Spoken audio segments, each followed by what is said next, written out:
El narcotraficante buscado a nivel internacional por Estados Unidos, Unión Europea, Paraguay y Bolivia remarcó que no entiende el deseo sexual que hay en Uruguay contra él.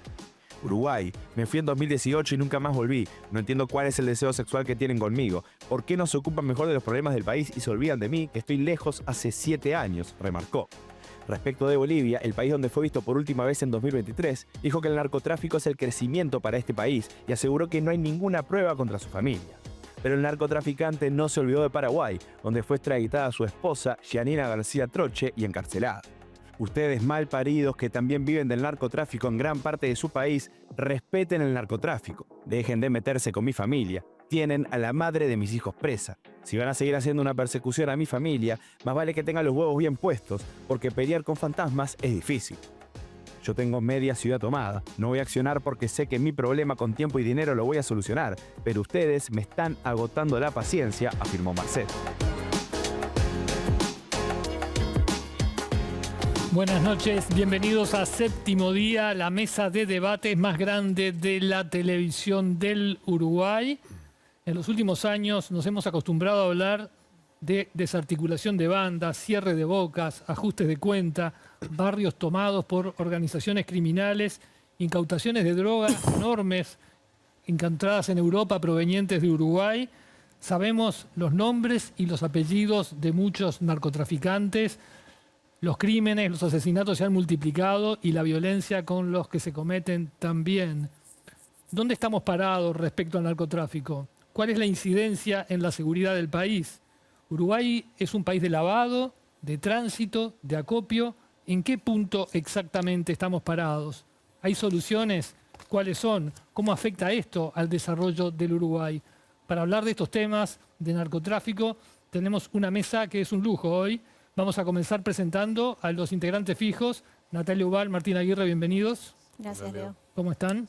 Bien. Bien. Vamos a presentar ahora a los que vienen hoy invitados por primera vez. El comisario general Alfredo Clavijo, subdirector nacional de la Policía. Bienvenido. Muchas gracias. Gracias por venir.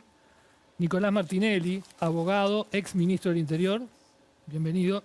Buenas noches. Daniel Espinosa, contador, ex secretario nacional antilavado, actual asesor de la Secretaría Nacional Antilavado. Gracias por estar acá. Emiliano Tealde, doctor en Economía, investigador de la Universidad Católica, especializado en Economía del Crimen. Bienvenido también. Buenas noches, muchas gracias.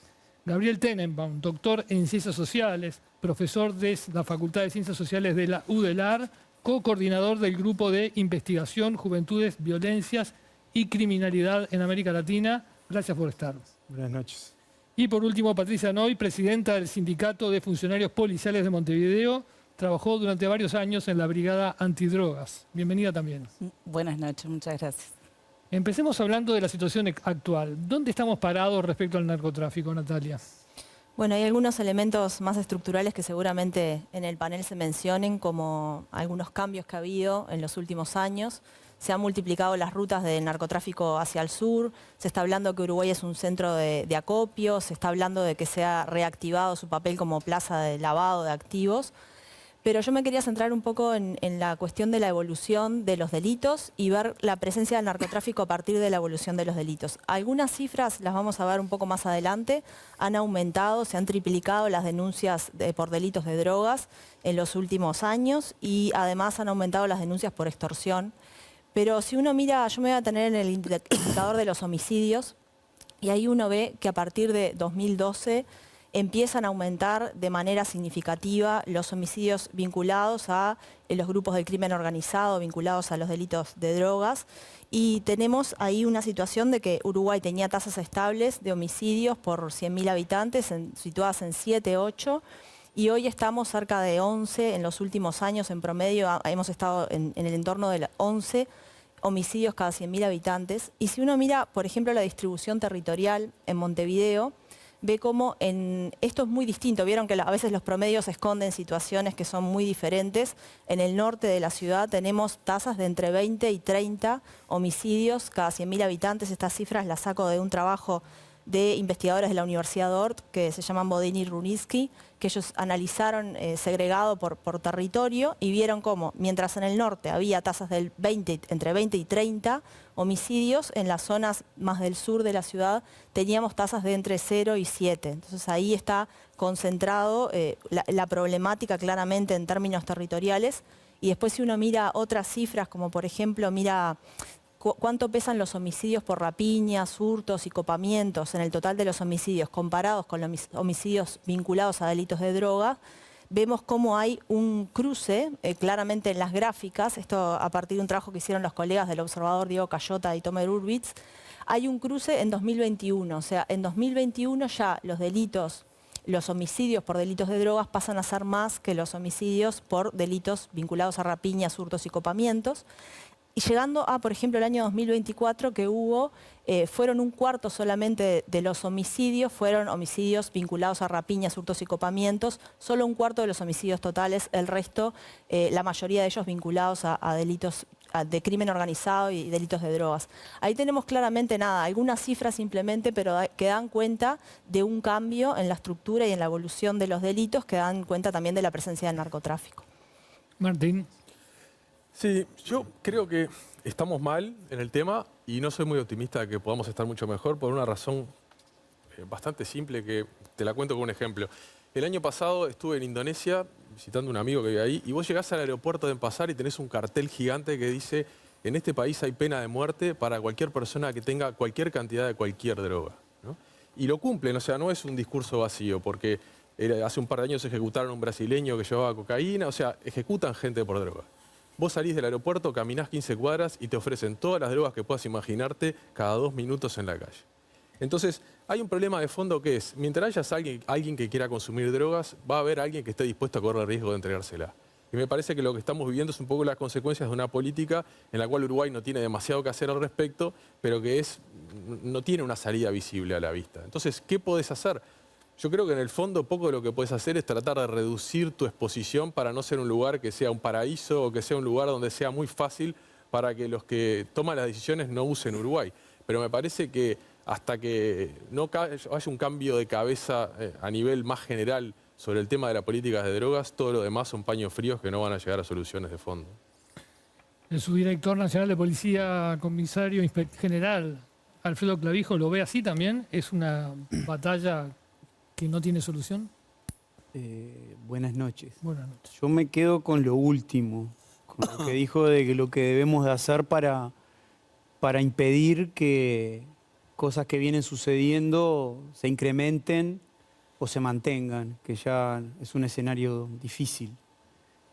Para eso entiendo de que debemos de mejorar la disuasión que tenemos con este flagelo, que no es solo nuestro, que además a nivel de consumo somos los que menos tenemos un atractivo para la cantidad que se pueda vender aquí, y eso lo sabemos todos. Ahora, ¿cómo disuadimos eso? ¿Cuál es nuestra estrategia a nivel global, integral, interagencial? Es decir, ¿cómo nosotros le damos una percepción a ese crimen organizado, transnacional, de que tenemos amurallado el país desde el punto de vista de los puertos, aeropuertos, de las rutas nacionales, de toda la frontera seca que tenemos? Es decir, primero empezar porque de algún lugar ingresa, no somos productores, eso ya lo tenemos claro de todo ese tipo de drogas. Ahora, ¿cómo hacemos para que eso se detenga, disuada? Y es la forma de prevenirlo, porque los determinantes están claros, los diagnósticos están claros.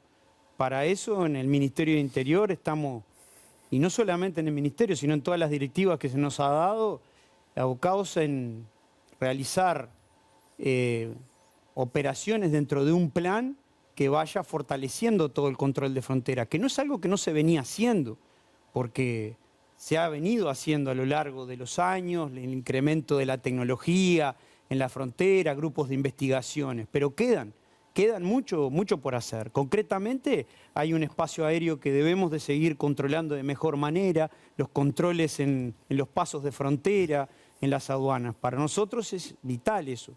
Dentro de ese plan de amurallar el país y de generar una disuasión está posicionar aeronaves del Ministerio del Interior en un hangar que ya está listo en Salto, otro que está en vías de poderse confeccionar, construir en Rivera.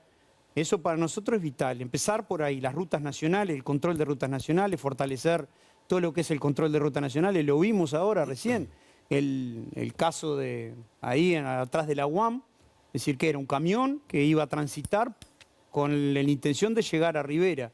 Eso es lo que da la evidencia. Bueno, ¿cómo disuadimos que eso no pase? Pero también esa mercancía ilegal entró por un punto de control policial, aduanero, veremos, eso lo dará la investigación. Ahora, ¿cómo disuadimos para que eso no siga ocurriendo? Para mí es eso, yo me quedo con lo último. Es la única manera que nosotros le demostremos esa cara a todo el crimen organizado, transnacional e internacional, para que eso baje, se detenga y no sea algo masivo que nos busquen ingresarnos por diferentes lugares. Martinelli, usted estuvo ahí, ¿por qué no se logra ese cerramiento de fronteras? Bueno, lo primero que esto es una lucha día a día, ¿no? Yo no creo eso de que la lucha con el narcotráfico esté perdida. Es una batalla que hay que darla todos los días y que además tampoco tenemos que creernos de que Uruguay es el país que va a solucionar el problema del narcotráfico y con eso se soluciona el narcotráfico a nivel internacional, porque a veces nos ponemos esa responsabilidad y no es así. De hecho, hay países, como ahora decía Clavijo, productores de la droga, como son Perú, Bolivia y Colombia, los principales, que tienen muchas más responsabilidades en esta lucha que nosotros. Incluso los países o las potencias mundiales, como Estados Unidos u otras potencias en Europa, que tienen muchas más obligaciones que nosotros porque tienen más recursos, más posibilidades de adquirir tecnología, tienen oficinas internacionales, como el caso de la DEA, u otras agencias internacionales, como lo tiene Italia también, en la lucha contra la nangreta. Es decir, que en definitiva, a mí me parece que lo central es, por un lado, poder trabajar mancomunadamente con otros países, blindar obviamente tus fronteras internas, pero también a nivel regional es muy importante. En la medida que los países productores puedan blindar sus fronteras, en la medida que los países vecinos de esos productores blinden sus fronteras, después obviamente que va a ser todo mucho más difícil que lo que tenga que llegar a Uruguay, llegue a Uruguay. Y después, por supuesto, trabajar adentro, puertas adentro, ¿no? Ahí hay mucho para hacer, sin duda. Natalia recién decía y ponía sobre la mesa que Uruguay pasó de ser un país de tránsito a un país de acopio. Eso se dio principalmente durante los años 2012 en adelante. En 2012 hay un primer salto importante de homicidios, es donde se empiezan a consolidar las bandas de grupos criminales. Yo les llamo desorganizadas porque es lo que vemos ahí en barrios como Cerro o barrios como Marconi, que andan a los balazos y obviamente al crimen organizado eso no le sirve, ¿no? El crimen organizado siempre tiende a hacer las cosas en silencio para no llamar la atención. Entonces estas bandas que andan en los barrios a los balazos lo que atrae es a la policía, lo que atrae es a la prensa y eso obviamente no es bueno para el negocio de ellos. Pero en definitiva, en ese año 2012 se da un primer salto importante de homicidios y después un segundo salto en el año 2018 donde se lleva un récord y que se terminan de consolidar estas bandas barriales, que lógicamente son las que en su enorme mayoría están trayendo los problemas que hoy estamos viendo en estos barrios. De cualquier forma, yo creo que se ha hecho un trabajo muy, pero muy importante en el Departamento de Drogas, se hizo una enorme reestructura, se volvieron a abrir las oficinas departamentales de Montevideo y Canelones y también de San José, que se habían cerrado. Eso generó que se descomprima el trabajo de la Dirección Nacional de Drogas, porque todo se había centralizado ahí, entonces la Dirección Nacional de Drogas le era muy difícil abarcar el microtráfico, los distribuidores y el gran narcotraficante. Habiendo descomprimido eso en las brigadas departamentales, permitió que las brigadas se dedicaran al microtráfico, subieran la información a través de un nuevo sistema que se adquirió y que la Dirección Nacional de Drogas se focalizara en armar, digamos, el entramado de funcionamiento de esas organizaciones y también pusiera foco en las grandes organizaciones. Por eso es que hoy, después de este mapeo, podemos decir que en Uruguay hay aproximadamente entre unas 45 y unas 50 organizaciones que operan en nuestro territorio, nacionales, sin perjuicio de alguna incidencia por el momento menor que puedan tener algunas organizaciones internacionales que están operando más que nada en la frontera con Brasil. Me gustaría ver cómo se ven estos temas desde la academia. Tenenbaum, ¿qué visión tiene? Bueno, varias cosas. Hay un tema de fondo que es que toda esta discusión que se está dando en el día de hoy está yendo hacia cómo detener de manera ministerialista, si se quiere, a partir del Ministerio del Interior, sobre todo a partir de la seguridad interna, puede ser también a partir de la defensa nacional, este problema. Pero este problema tiene muchas otras caras. La discusión de fondo es el prohibicionismo, esa es la discusión de fondo, es una discusión que se puede revisitar y que es una discusión reciente. Posteriormente también es importante decir de que más allá de la discusión que se está dando aquí, que recae muchas veces en los barrios, en delitos de los que se conoce como débiles de poder, el mercado de drogas ilegalizadas lo mueven personas con mucho poder.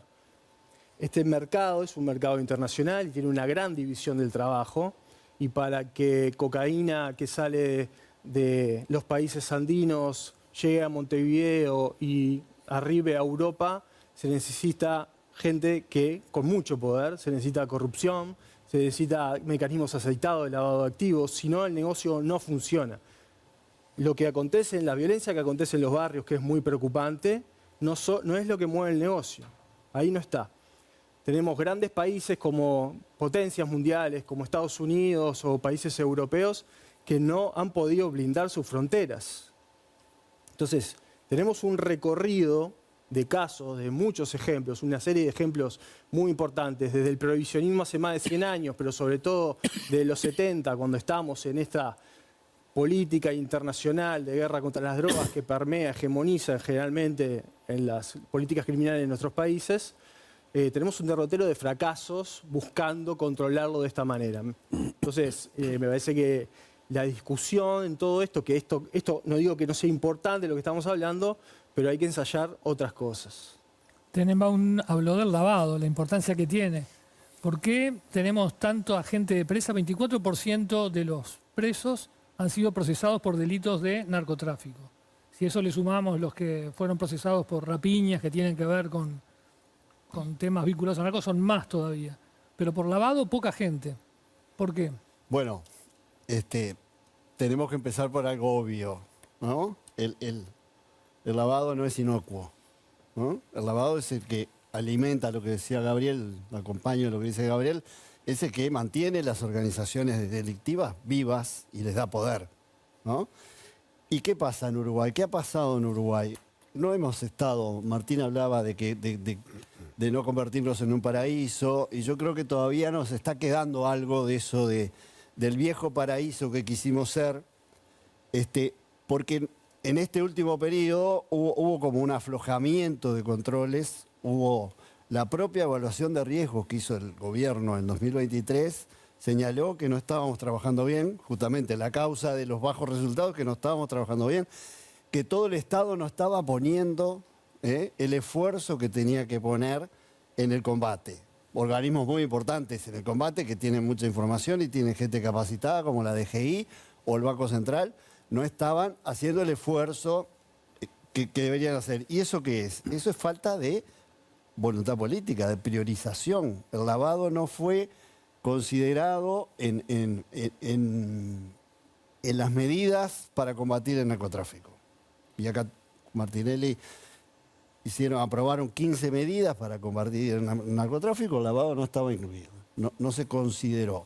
El gobierno, el Poder Ejecutivo, no priorizó el tema. Entonces, es natural que no tengamos resultados, a pesar de los miles de casos que hay de gente procesada por droga. Por supuesto, parte de esa gente procesada es de las bocas, del microtráfico.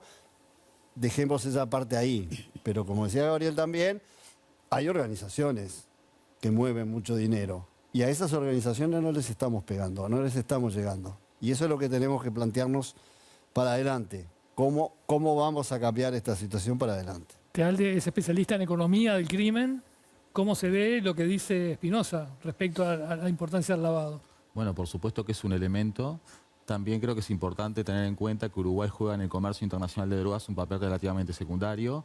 en parte por lo que decía el exministro Martinelli. Los principales productores están en la zona andina. Uruguay juega un papel de acopio y distribución hacia Europa. Y por un lado tenemos la política prohibicionista y por otro lado grandes mercados consumidores.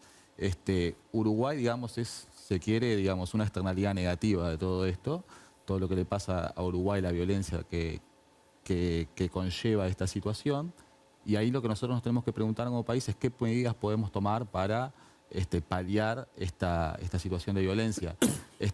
Por un lado, es importante no olvidar que no todo el crimen organizado deriva en violencia, como bien lo recordaba Nicolás, pero asimismo es cierto que se han venido ocasionando, digamos, hechos de violencia, y creo que hay algunas medidas que Uruguay podría implementar para intentarlo paliar desde lo local, una situación que depende del plano internacional a un nivel superior. Por un lado, Uruguay tiene un problema de cárceles totalmente sobrepobladas, eso facilita el crimen organizado para encontrar insumos de recursos humanos allí. Ese es un punto. Hay un segundo punto que se vincula con eso que mencionabas tú, digamos que hay una gran cantidad de personas que han estado en la cárcel por problemas de narcotráfico, luego salen a la calle y no encuentran los caminos para reinsertarse en la sociedad de manera legal, y eso es un ciclo vicioso de personas que entran y salen de la cárcel, y tener programas para estas personas una vez que salen para que no vuelvan sería importante. Y creo que hay un tercer aspecto, bien, que es que en Uruguay necesitamos un mejor diagnóstico de qué tipo de crimen organizado tenemos. Estas bandas que sabemos que tienen un relativamente bajo poder de organización, empezaron como clanes familiares, son muchas, están mayormente en Montevideo, pero ¿qué nivel de organización tienen? Si se coordinan de alguna manera entre ellas, hay una serie de elementos que no lo sabemos. En distintas urbes del mundo el crimen organizado se termina configurando de distinta manera, con distintos niveles de organización. Y el tipo de políticas que uno puede hacer para paliar estas bandas es distinta dependiendo del tipo de organización que tienen. Y creo que en Uruguay nos falta hacer ese diagnóstico para una vez que tengamos ese diagnóstico, saber qué preguntas nos tenemos que hacer para combatir estas bandas. Interesante ese punto, vamos a volver, pero me gustaría que Patricia Noy nos dijera, después de todo este panorama que se ha hecho, ¿cómo se siente el policía de a pie cuando tiene que hacer su trabajo en estas condiciones? Bueno, escuchando un poquito todos los comentarios, en algunas cosas coincidimos, en algunas otras tenemos obviamente nuestro pensamiento o lo que transmitimos, como bien decís, como trabajadores del día a día.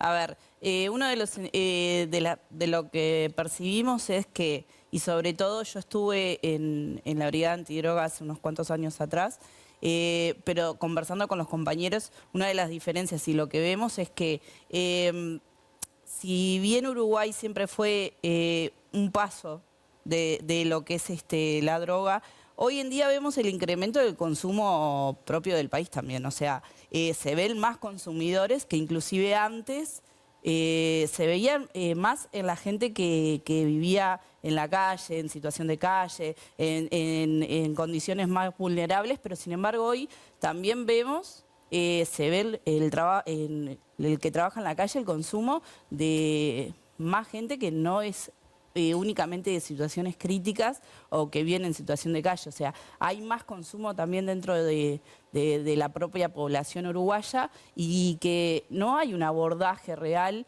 a lo que es el consumo, el tratar esa adicción. Entonces eso genera también, como bien dicen, la violencia. O sea, la violencia, si bien no puede ser, o sea, no la podemos adjudicar únicamente al enfrentamiento entre las bandas, también está el que consume, roba, pero después a veces no consigue el dinero para pagar y de allí también muchas veces vienen los ajustes de cuenta de que no pudiste pagar, quedaste debiendo y termina en un homicidio o demás.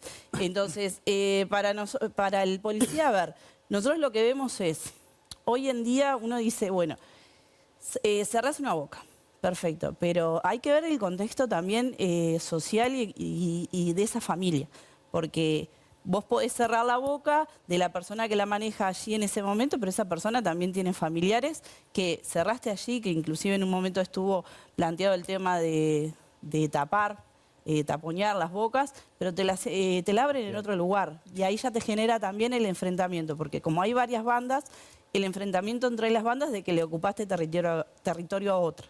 Entonces también va más que nada por un tema social. Siempre lo enfocan a lo que es, bueno, el abordaje de la policía, pero hay otros ministerios que también deberían abordar en este tema del narcotráfico, que es el tratar el tema social y las adicciones. Él mencionaba también el tema de las cárceles. Muchas veces sí, se procesan las personas, pero bien sabemos que el sistema carcelario está sumamente desbordado y no es un misterio de que a veces manejan mismo desde adentro de la cárcel. Entonces también hay algo para trabajar allí. Me gustaría pasar al tema de cómo influye todo este panorama en la seguridad pública, digamos, cómo influyen en la cantidad de delitos que tenemos en el día a día de la ciudadanía. El ministro del Interior, Carlos Negro, dijo esta frase: la guerra contra el narcotráfico está perdida. No digo nada nuevo. Hay que intervenir de forma inteligente para que las bandas no puedan combatir de forma violenta. Dos preguntas. ¿Están de acuerdo? Y si están de acuerdo o no, ¿cuál sería la forma inteligente de combatir a las bandas? Le doy la palabra a Clavijo. Sí, primero que nada, cuando hablaba de la disuasión hoy, es en toda la cadena, ¿no? En toda la cadena. Lo que se hablaba ahora, el lavado de activos, de todo eso. Hay cuestiones interagenciales que tienen que funcionar de mejor manera y más allá de lo que pueda haber dicho esa frase nuestro ministro hoy, el doctor Carlos Negro, que él ha explicado en otros contextos, pero no soy yo el que tengo que explicar. Él sí habló de algo importante, que había que mejorar el control de toda la cadena y de todo el negocio de las drogas, y para eso el tema de la financiación, ¿dónde están los determinantes? Es decir, que nosotros le quitemos grandes cargamentos de droga o cerremos, lo que se dice cerrar bocas, que para nosotros es intervenirla. ¿Alguien cree que porque se intervino una boca se cerró y que todos los que iban a comprar ahí ya no compran y no consumen?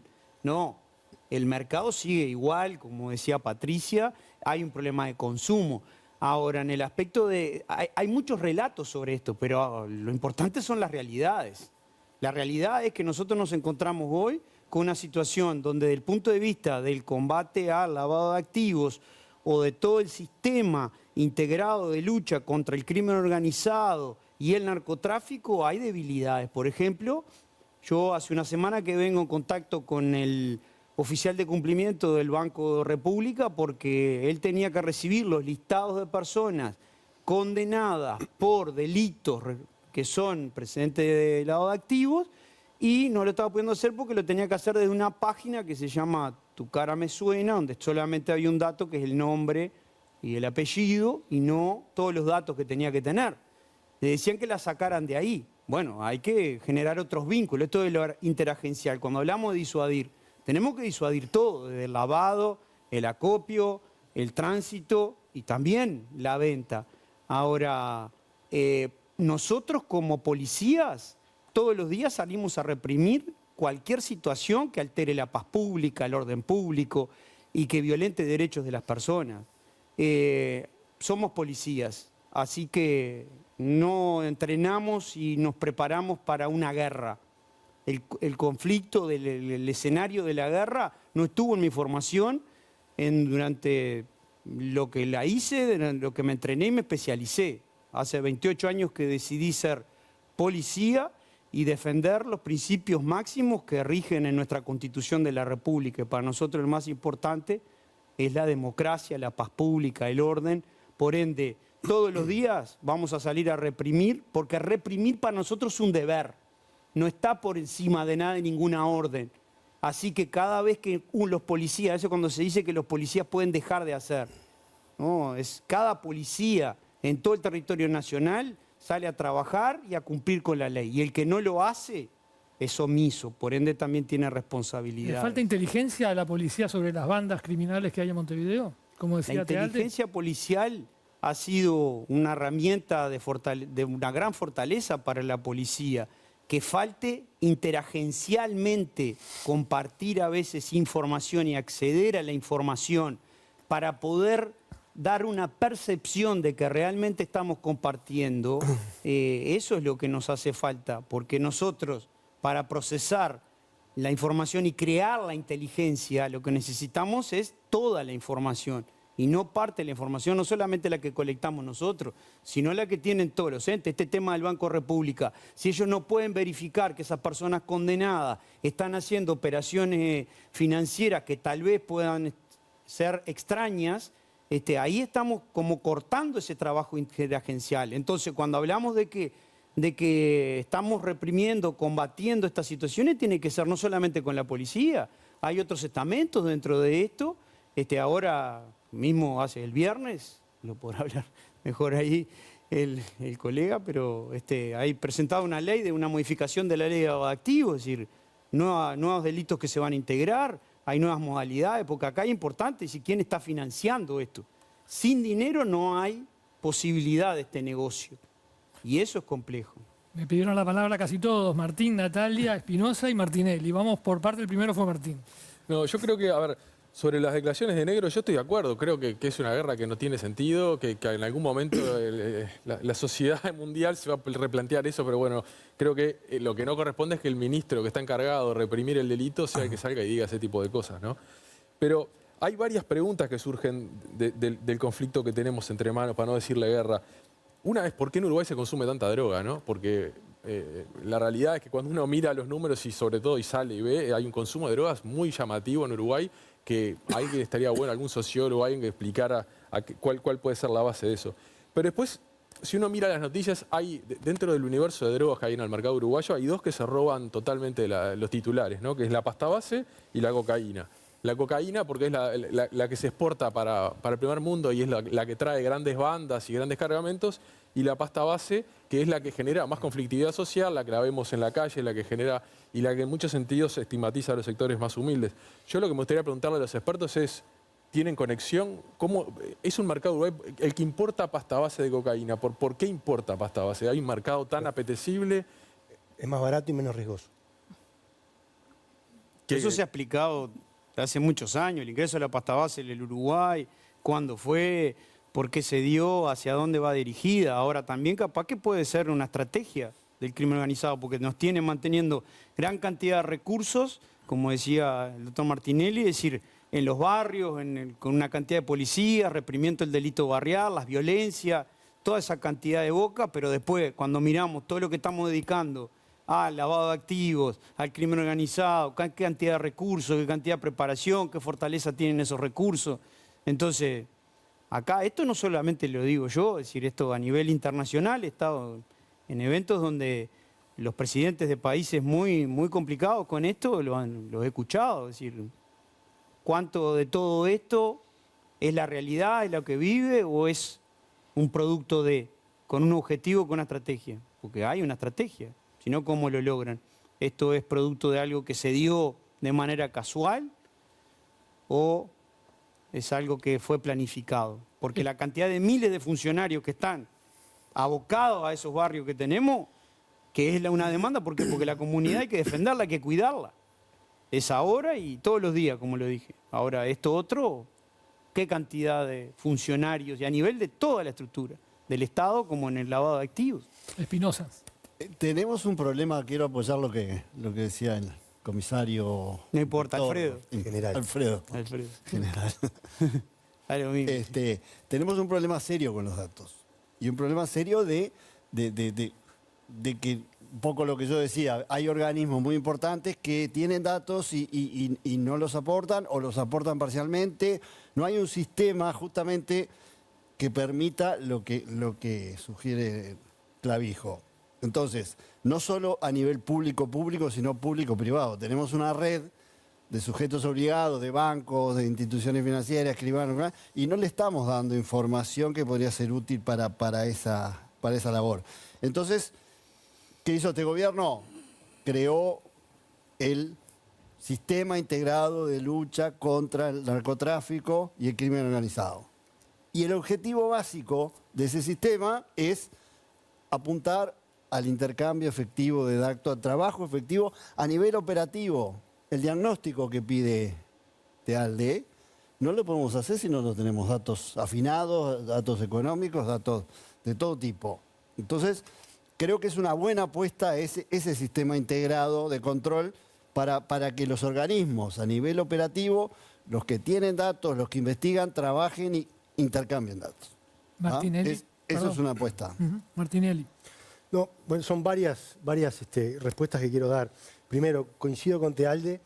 Me parece que fue un gran acierto del gobierno anterior acercar a la academia a la mesa y generar insumos, porque a veces lo que nos faltan son trabajos académicos, trabajos de investigación a la hora de tomar decisiones. Es muy pobre la bibliografía que hay en Uruguay sobre estos temas. Entonces es muy importante que ustedes, los académicos, sigan generando esos insumos y que incluso el Ministerio, con los recursos del Ministerio, haciendo asociaciones con las diferentes universidades donde ustedes trabajan, puedan volcar parte de los recursos para generar eso y después ayudar a quienes tienen que tomar la decisión en la toma correcta de las decisiones. Lo que decía Aguirre, el tema de la pasta base es por un tema de costos. Es más barato en caso de que el envío sea capturado, asumir los costos de pasta base, digamos, de una captura de pasta base que de cocaína. Entonces se manda la pasta base a Europa y en todo caso si llega a la mercadería con éxito, después ellos se encargan de refinarla. Pero también eso tiene que ver con un cambio de cómo empiezan a trabajar ahora o cómo por lo menos en los últimos años vimos que empezó a trabajar estas operaciones. Porque a diferencia de lo que se piensa o que se cree, 2/3 partes de lo que se produce de cocaína en estos países productores termina siendo incautada por el trabajo de todo el resto de los países del mundo. Es decir, en realidad es mucho. Por supuesto que nos falta un trecho todavía, pero no es como a veces se cree que no, la miramos muy de lejos. 2/3 partes termina siendo incautado. Y estos datos están en los informes que hace UNODC, que es la United Nations Crime Drug Administration, que todos o cada 2 años hace precisamente un informe de todo lo que se cultivó en estos países y después qué fue lo que efectivamente se pudo incautar. Y después Patricia también tocó un tema que es bien importante, que son las políticas de Estado. Porque en definitiva acá, si no generamos políticas de Estado de largo aliento y nos estamos reseteando cada 5 años, se nos va a hacer muy difícil el trabajo. Los países a los que a veces nos gusta mirarnos, los países nórdicos que tienen muchos mejores índices que nosotros, nos llevan 15 o 20 años de ventaja con esto. Y por supuesto que para poder trabajar en las causas y en los proyectos y en los planes pilotos y en todo esto vinculado a la salud mental o a la educación, necesitamos años para adelante. Por eso lo de la política de Estado. Pero para poder hacerlo es necesario reprimir. Y ahí estoy de acuerdo con lo que decía Clavijo, porque una de las 3 funciones claves que tiene la Policía Nacional es la represión. Y reprimir es lo que ayuda a contener el delito. Si vos no reprimís, el delito crece. Y para evidencia basta lo que pasó en los 15 años de gobierno del Frente Amplio, donde bien intencionados se focalizaron en el trabajo en las causas, pero no reprimieron. Entonces el delito se disparó. Vos necesitás con la represión darle tiempo a las políticas de Estado para que las políticas de Estado empiecen a dar resultados. Natalia. Sí, yo creo, a partir de esto último que decía Nicolás, que el problema es que no tenemos resultados, por lo menos en Uruguay no tenemos resultados, y diría que a nivel global hay un problema con los resultados, y creo que el problema de la frase de Carlos Negro, del ministro, estuvo en que tiene múltiples interpretaciones. Se podía interpretar como un bajar los brazos, ¿no? Bueno, yo bajo los brazos porque está perdida esta guerra. Y en realidad lo que quiso decir es algo que está sustentado en la evidencia empírica, es decir, este combate a las drogas así planteado no ha fracasado rotundamente en distintos lugares del mundo. Y eso no quiere decir no focalizarse en la represión como un componente fundamental. De hecho, Uruguay tiene un acumulado en ese sentido. Se han hecho estrategias de combate al macrotráfico, al microtráfico, de distinto tipo. Se ha ido aprendiendo sobre la marcha y es muy necesario, como mencionaban Alfredo y Patricia. Pero también me parece importante señalar algunas cosas que todavía no hemos dicho. Algunas, retomando un poco lo que ya se ha mencionado de la cuestión social, se habló de las cárceles, se habló de las adicciones. Pero también hay una cuestión social y de necesidades económicas de las personas que trabajan para el narcotráfico. No todos son consumidores adictos, hay gente que lo usa como un recurso laboral, a veces incluso hasta para complementar, según las investigaciones que se han hecho, complementar ingresos laborales, digamos, formales o informales, pero en la legalidad.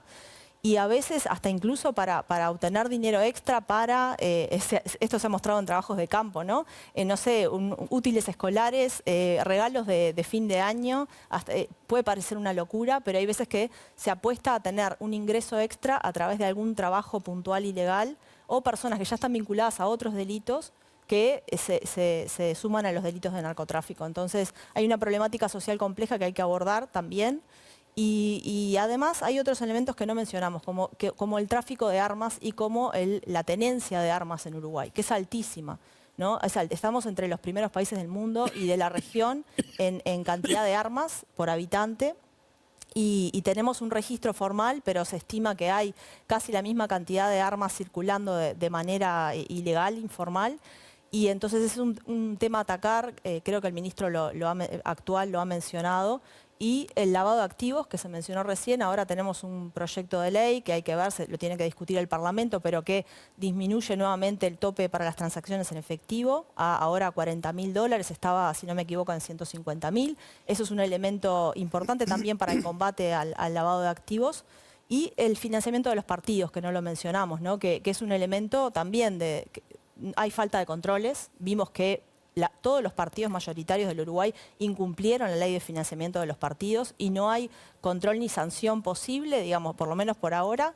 Entonces hay un déficit normativo en el tema de financiamiento de los partidos, que eso no favorece, digamos, el control de actividades ilegales, de crimen organizado.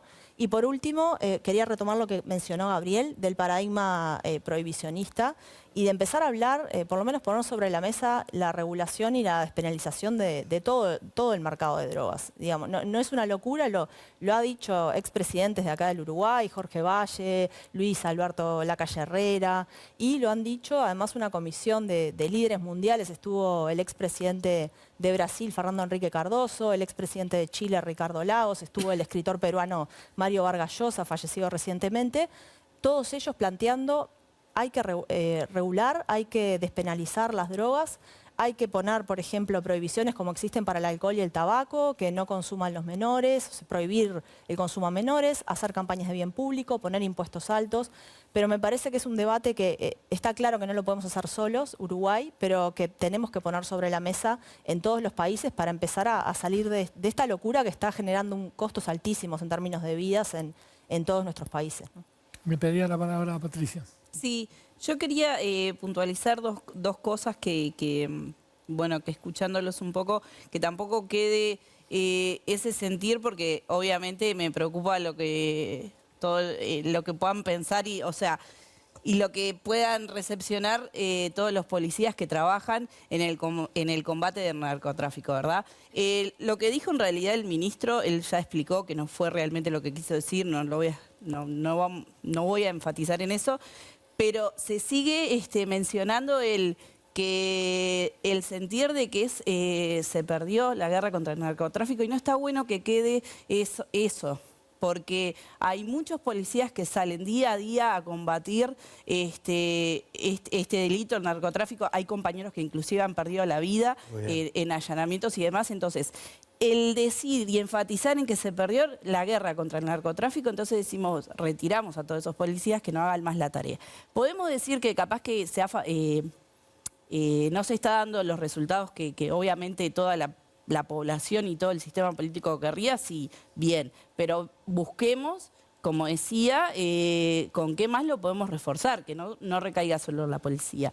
Pero habemos muchos policías que inclusive cuando estamos dentro de la carrera policial, uno de los lugares que uno anhela trabajar es en investigaciones, en la brigada antidrogas. Entonces son lugares que realmente, no solo por la propia función, sino que nosotros somos ciudadanos como cualquier otro y no nos escapa de que mañana un hijo, un hermano, un familiar también pueda caer en la droga. Entonces obviamente que nosotros que estamos y podemos tener una herramienta para combatirlo, el policía realmente quiere hacerlo, entonces que no está bueno que quede ese sentir, porque si no el trabajo de esos compañeros que lo hacen diariamente quedaría como en vano. ¿Y por qué anhelan trabajar en la brigada antidrogas? Y bueno, porque son lugares que uno dice, más allá del trabajo diario, de que vos salís, podés combatir un arrebato, la delincuencia normal, es como que, bueno, justamente es un tema que está creciendo, es algo realmente macro que vos podés trabajar para evitar también muchos otros delitos. Entonces, son lugares donde todo policía quiere llegar a trabajar. Además, perdón que te acote, pero la Dirección Nacional de Drogas es un grupo especialmente muy unido, además, porque trabajan muchas horas en campo, en territorio, de repente pasan varias noches fuera, escondidos, esperando que llegue el momento, y a veces ese momento se frustra por diferentes cuestiones. Entonces, realmente tienen un grupo ahí humano muy, pero muy profesional. Muy profesional. Sí, los compañeros, en realidad, de las brigadas, el policía capaz que de calle va, hace sus 8 horas, 12. Los compañeros que están en la brigada antidroga, a veces entras y no sabes cuándo salís y te puede tocar una vigilancia igual una semana entera que te vas para el interior o para otro lado. Entonces, por eso, es un trabajo bastante sacrificado también y que uno le pone cariño como para que quede ese mensaje de que, bueno, su trabajo ya no valió de nada. Voy a darle la palabra a Tenenbaum. Me gustaría, quizás no es para eso que querías hablar, pero creo que hay una pregunta que queda subyacente, que es, el mundo quizás va hacia en un largo aliento, hacia el fin del provisionismo, pasarlo a algún tipo de regulación, pero mientras tanto, porque no parece algo cercano, mientras tanto, ¿qué hacemos? Bien. Contesto eso, pero también quiero decir otras cosas. Perfecto. Hay un asunto conceptual que no es menor. Cuando se habla de guerra contra las drogas, nos referimos a una política internacional hemisférica que nace en junio de 1971, cuando Richard Nixon le pide dinero al Congreso para llevar adelante lo que se conoce como esta política internacional de lucha contra el crimen organizado dedicado al tráfico de las drogas ilícitas, dentro del cual están metidos toda la discusión de la Guerra Fría, los grupos insurgentes, en fin, es muy vasto toda esa literatura. Eso dio lugar a dos grandes paradigmas que fueron el Plan Colombia y el Plan Mérida en México, y a escándalos de todo tipo como Irán-Contras, Rápido y Furioso, y me puedo extender todo el programa del montón de fracasos que ha tenido esa política. Refiere a eso, no refiere a que no haya represión, no refiere a desconsiderar el trabajo de los policías. Lo digo yo, no estoy interpretando lo que dice el ministro. Digo, desde el punto de vista conceptual refiere a eso. Entonces, claro, se puede interpretar de distintas maneras, la fenomenología es muy amplia y pues se puede construir distintas versiones sobre la frase y hay que cuidar la comunicación y en eso estoy totalmente de acuerdo. Pero a eso refiere. Esa política, más de 50 años, ha fracasado y no nos ha llevado absolutamente a ningún lado. A ningún lado. De hecho, esa política ha estado distribuida de manera muy desigual entre las personas que realmente movilizan este negocio criminal y otros, el de la trata, tráfico de armas y muchos otros, porque esto es un menú y hay que entenderlo como un menú de delitos donde muchos grupos se mueven cometiendo distintos tipos de delitos. Por ejemplo, la extorsión, que en el Uruguay ha aumentado mucho en los últimos años también. Ni que hablar las estafas también, bueno, hay mucho para hablar. Todo esto no es posible, no se moviliza sin corrupción. Sí o sí se necesita corrupción, pública o privada. La corrupción privada en Uruguay no está legislada. La corrupción pública en Uruguay se ha perseguido muy poco, más allá del gobierno en el que esté. Muy poco.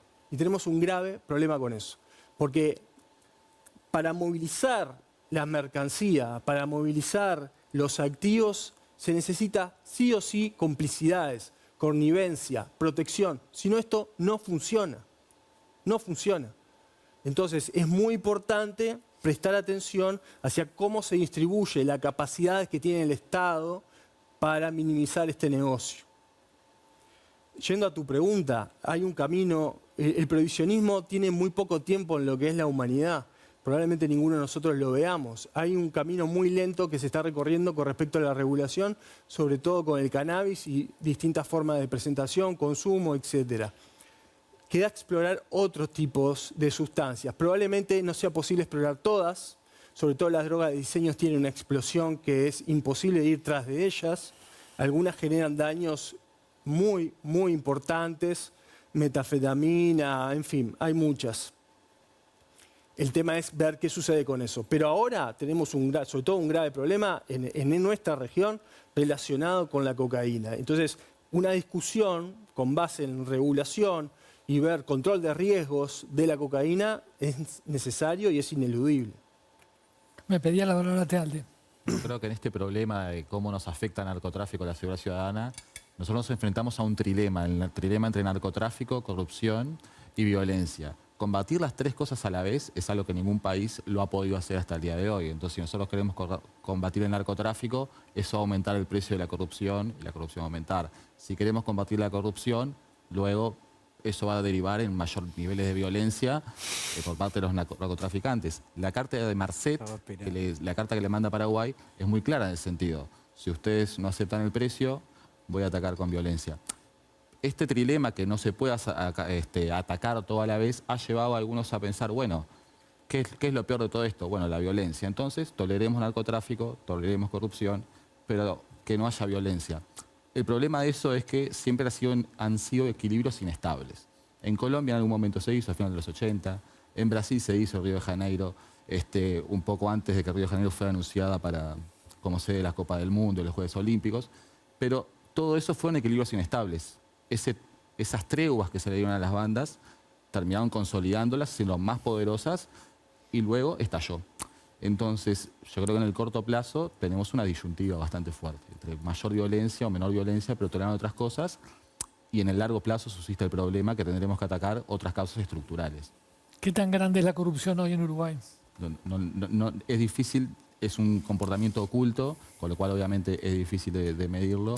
Creo que además, al hacer cuando uno hace un comentario, si uno dice es poco, es mucho, hay muchas personas honestas y ellas también se pueden ver involucradas. Entonces es un comentario es un poco difícil saberlo. De cualquier manera, lo que sí sabemos es que si apretamos muy probablemente si apretamos ese pistón, por decirlo de alguna manera, eso va a estallar por algún otro lugar. Tenemos, quería decir algo. La corrupción, según datos del Ministerio del Interior, desde el año 2015 en adelante, donde también está vinculado con la JUTEP, digamos, el fortalecimiento de la JUTEP, viene creciendo, que son un poco más allá de 20 delitos relacionados con corrupción. No tenemos el delito de corrupción, tenemos cohecho, en fin, varios delitos en relación con eso, vienen creciendo, pero eso no, digamos, acá hay todo un tema de si las denuncias sobre corrupción realmente nos están reflejando lo que sucede en el país. Ese es un tema estadístico que puede ser muy aburrido para hablar acá, pero lo que tenemos es eso. Clavijo, ¿quería decir algo? Sí, bueno, el tema de la corrupción, yo estaba esperando, porque esto está claro que deben de haber debilidades y algunas personas infieles para que todo eso, como lo dije al principio, ingrese y muchas variables, muchas partes de toda esta cadena continúen estando. Para mí el tema de la corrupción es algo que debemos de reconocerlo primero, es decir, estamos nosotros, es decir, creemos que sí, que hay, que es mucha, que es poca, ¿cuánto creemos que es así?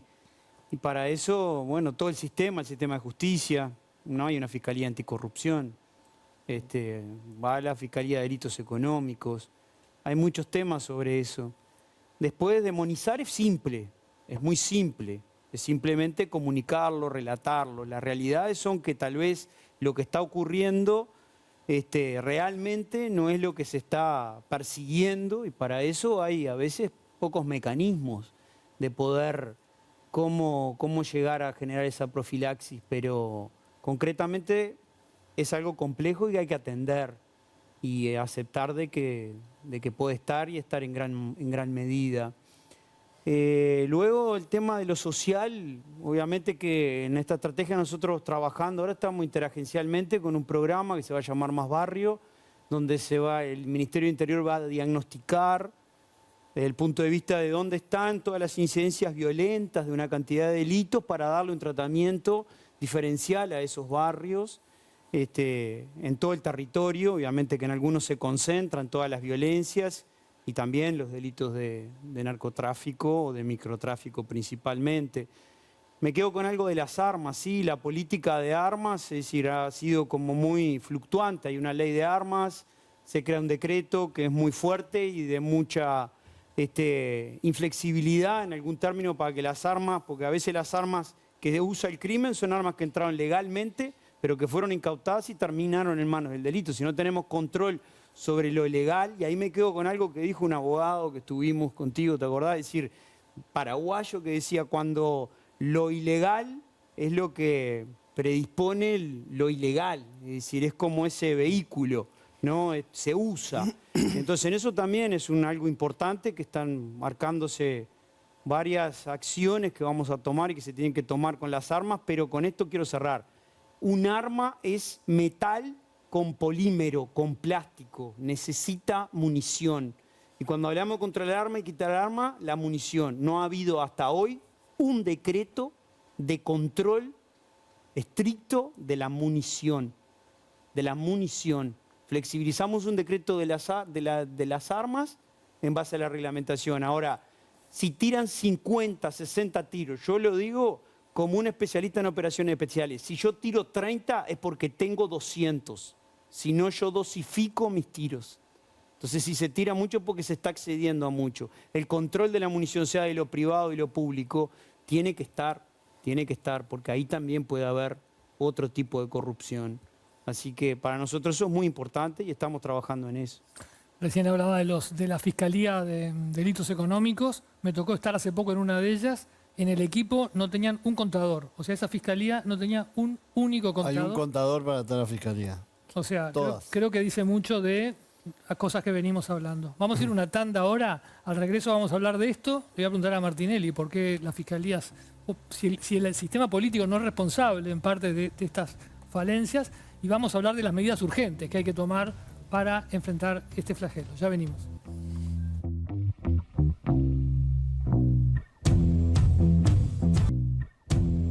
Segundo bloque de Séptimo Día. Vamos a seguir hablando de narcotráfico.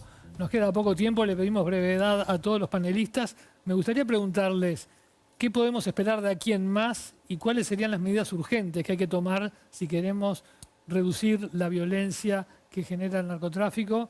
Tenenbaum, por ejemplo. Bueno, rápido. Hay una cosa que está silenciada y no se está haciendo absolutamente nada, que tiene que ver con los sobrevivientes de heridas de arma de fuego, particularmente cuando esas heridas de arma de fuego se producen en conflicto entre grupos criminales.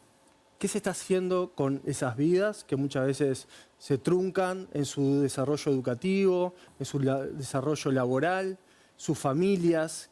¿Qué estamos haciendo? Es una oportunidad para trabajar con un sujeto que está involucrado en un hecho delictivo, en el lugar de víctima, pero que capaz que en otros momentos ocupa otro lugar. ¿Qué estamos haciendo con eso? O sea, Nada. que es herido a un hospital y después vuelve. ¿Qué pasa? No hace la denuncia, ¿qué pasa? Nada. Ahí es una oportunidad para trabajar. Cada 4 días ingresa solamente a ACE Montevideo un niño, niña y adolescente por herida de arma de fuego. ¿Qué estamos haciendo con eso? Nada. ¿Tealde? El narcotráfico tiene muchas consecuencias en la violencia que sufren las comunidades. Es muy importante que no nos olvidemos de esas consecuencias. Los niños que viven en esos barrios tienen más dificultades para terminar la escuela, y evidencia de eso. Las personas que viven en esos barrios sufren discriminación a la hora de ir al mercado laboral. Hay dificultades para nuevos emprendimientos. En la medida que esas comunidades se ven perjudicadas por el narco, se da lo contradictorio que también estas bandas pueden ir aumentando el nivel de fidelización que tienen en parte de la población. Es muy importante que el gobierno no se olvide de esas víctimas de esos lugares como una manera de combatir estas bandas. Espinosa. En materia de lavado, bueno, ya se informó que se presentó una ley para fortalecer determinados aspectos. Un documento importante que no había sido aprobado en el gobierno anterior, había quedado pendiente, que es la estrategia nacional que vamos a aplicar en estos 5 años.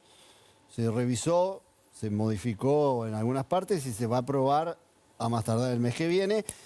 Y el principal concepto de esa estrategia es justamente volver a priorizar el tema del lavado, volver a trabajar, o mejorar la forma de trabajo del Estado con los privados y entre el propio Estado y, por supuesto, asignarle los recursos necesarios a los organismos clave del sistema. Natalia. Sí, se mencionó recién a los niños y niñas y hubo un pedido de acceso a la información pública que hizo La Diaria, que mostró, la periodista Stephanie Dermirjian, que mostró que en los últimos 5 años la principal causa de los homicidios de niños, niñas y adolescentes fue el crimen organizado, el 43%, y el 26% fue por violencia intrafamiliar. Es decir, que no solamente están matando a nuestros jóvenes, ¿no? Porque la mayoría de los que mueren en estos conflictos y ajustes de cuentas son hombres, varones, jóvenes, sino que además también nuestros niños, niñas y adolescentes, además de ser víctimas de los tiroteos, de la inseguridad al ir a la escuela y a los liceos, además están siendo también víctimas directas de homicidio. ¿Noy? Bueno, una de las cosas que yo no puedo dejar pasar es, más allá de las herramientas que se le brinda al trabajador policial para el combate del narcotráfico, que hemos tenido un aumento en todo lo que es tecnología y demás, hay algo que tampoco se puede quedar de lado, que es el propio respaldo al policía. Y cuando digo respaldo, también va arraigado a lo que es en su salario, porque en la formación, porque vos para tener resultados también necesitas trabajadores formados, una atención en salud mental, porque cuando vos tenés trabajadores que realmente están contenidos, también pueden desarrollar diferente su función en la calle. Entonces, también eso, dentro de todo lo que se genere para el combate, también tienen que dignificar la tarea del trabajador policial. ¿La formación hoy no es buena? En realidad no es que no sea buena, siempre hemos dicho que consideramos que es insuficiente. 6 meses en la escuela realmente es insuficiente para después tener que salir a afrontar la delincuencia que hemos visto que ha aumentado en lo que es la violencia y ha mutado la delincuencia en este país. Martín. Sí, a ver, como periodista me cuesta dar sugerencias. Yo lo que creo que por lo que plantean acá hay 2 problemas centrales, ¿no? Uno, evitar que Uruguay se convierta en una plaza importante de traslado de cocaína hacia otros países. Y lo segundo, que estos grupos de crimen desorganizado que se menciona finalmente se terminen organizando, ¿no? Y generando un peso social que hoy, por suerte, todavía no tienen. Y después hay un tercer tema, pero que es más profundo y que no sé si cumple las ambiciones de este programa, que es el tema del consumo abusivo de drogas que hay en Uruguay, que creo que tiene que ver también con parte del problema que tenemos y que mientras no lo resolvamos, siempre que alguien quiera, va a aparecer alguien que lo va a proveer. Martinelli. Bueno, primero, me gustaría contestarle a Gabriel, porque tocó un tema interesante con el tema de los heridos de bala. Ahí está el programa Barrios sin Violencia, de los interruptores, estos que van precisamente a los lugares donde se produce algún incidente y tratan de mediar. Es un programa que ha dado buenos resultados. A veces es difícil medirlo porque uno no puede cuantificar qué es lo que evitó, pero en definitiva las historias que surgen de ahí, de los mediadores, son súper interesantes. Y con esto también quiero contestarle un poco a Natalia, que había dicho que como que no había o no veía ella programas o proyectos exitosos. Creo que este es uno que hay que darle una oportunidad, junto con el PIA, que es el programa de inclusión asistida, también, que en estos últimos 8 meses de evaluación del programa nos ha demostrado que en el primer mes logró bajar entre un 22 y un 23% la reincidencia. Lamentablemente después le falta un poco de músculo y de continuidad, de dinero, por así decirlo, para que siga dando buenos resultados, pero creo que es interesante también darle una oportunidad. Después, sobre la prohibición sí, prohibición no, creo que es un debate que nos debemos, no hay que cerrarse, pero Uruguay no puede ser punta de lanza. Tenemos que trabajarlo con el resto de los países y no el piloto que fue en su momento la legalización de la marihuana, donde si bien esto ya es muy incipiente para sacar conclusiones, ya hay algunos trabajos académicos que dan cuenta de que la legalización de la marihuana trajo consigo precisamente que estos grupos de crimen desorganizado se empezaran a organizar mejor y a coordinar mejor, viendo que la legalización de la marihuana podía afectarlos. Precisamente coincide con el año 2012, que es el primer pico de crecimiento de los homicidios. Después, lavado de activos. Está bien la creación de este nuevo decreto, sin perjuicio de que ya había una ley al respecto, o sea que no sé ahí cómo se van a superponer la ley por un lado y esta comisión por otro. Y me parece que no debería estar centrada la discusión en el monto. Fíjate que ni el gobierno se pone de acuerdo si lo bajan a 40, a 35, a 25 o a 20. O sea que el problema en definitiva no está en el monto, sino en los controles. En que los obligados a reportar las operaciones hagan las denuncias y robustecer y fortalecer los organismos públicos que tienen que controlar. Por último, políticas de Estado. Tenemos que ser capaces de generar políticas de Estado. Creo que la gente está cansada de que los políticos estén todo el tiempo discutiendo y que cada 5 años nos estemos reseteando.